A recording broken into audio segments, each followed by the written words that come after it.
Tonight in News Extra, the man who committed what may be the crime of the century. His name is John Wayne Gacy, convicted of killing 33 innocent people and destroying hundreds of lives. He's never talked to anyone about the case until tonight. His murder spree was first discovered on a cold December day when the first of his victims were found in the crawl space beneath his home. They were taken out one by one as the world watched. For 13 years, Gacy refused to talk. But tonight, he's breaking that silence, walking out from death row in Menard State Prison to speak one-on-one with Channel 2's Walter Jacobson. Walter is here now to tell us what Gacy had to say in an exclusive interview. Walter. Quite a bit. Bill, I spent 2.5 hours with John Gacy listening to a whole new story about his case. He was rambling and often inconsistent, but always very cagey. 13 years ago, he told the police how he murdered his victims. Now he's telling me he never did.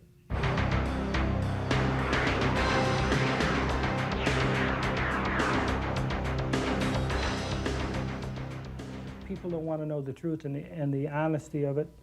If they want to be convinced or brainwashed into what they believe, then fine, then go ahead and kill me. But vengeance is mine, saith the Lord, because you will have executed somebody that didn't commit the crime. Those are the words of John Wayne Gacy, pleading innocence from death row at Menard State Penitentiary 13 years after being convicted of his crimes. The most notorious serial killer of our time. When they paint the image that I was this monster who picked up like these altar boys along the street and swatted them like flies, I said, this is ludicrous. But the jury didn't find it ludicrous. After barely 2 hours deliberation, its verdict was murder by Gacy, 33 times, 29 bodies buried in that house of his on Summerdale, a crime of horrendous proportions. In the crawl space underneath, bodies covered with lime and encased in plastic, dug up a few days before Christmas and carried into the December cold, one after another after another. But despite all this evidence, he says he has proof he didn't do it.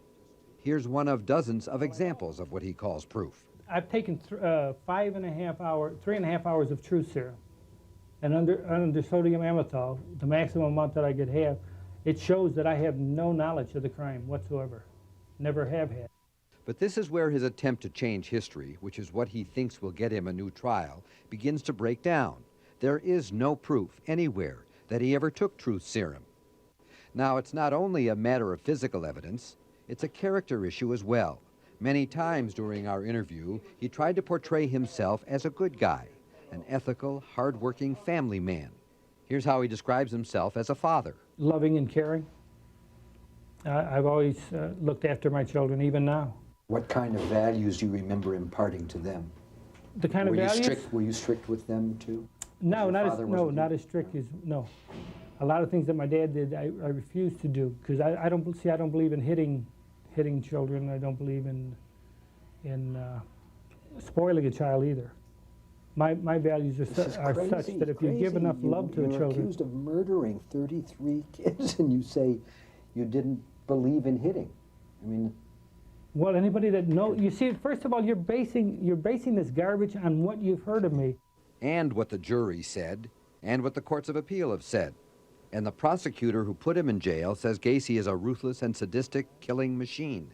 He's responsible. He knew exactly what he was doing. He planned it in advance, and he carried it out, and he enjoyed it. And he admitted it. In fact, boasted of it to the police. But now, 14 years later, he's denying it and talking to me about it. What does Prosecutor Kunkel think of that? He's a desperate man. He's going to die in 2 or 3 years. He's going to be executed when the law is finally carried out. And he'll clutch at any straw. 2.5 hours of clutching at straws, cunning and manipulative denials. But if you listen carefully, you catch him slipping up. About John Bukovic, for instance, his second victim.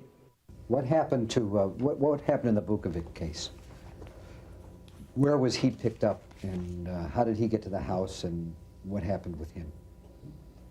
I don't want to go into the other, the 5 that I know about. Just take it that I didn't. Bukovic is not one that I killed, so I don't know nothing about him. The little bit that I know about him is that he was an employee of mine. See, when you look about this recall business, and I'm not a prosecutor, John, but you just I know said you're not. Bukovic Wait a minute. is not one that you killed, which suggests that maybe in fact there were others that you did kill. I mean, I'm not. Okay, I'm sorry if I led you to believe. No, strike it then. That is wrong. But it's too late to strike it. There are others he killed, children he lured into his home anyway, who didn't get out alive.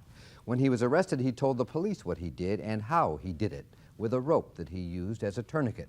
Now he says he didn't do it, and shows me his rope trick to explain how the police misunderstood.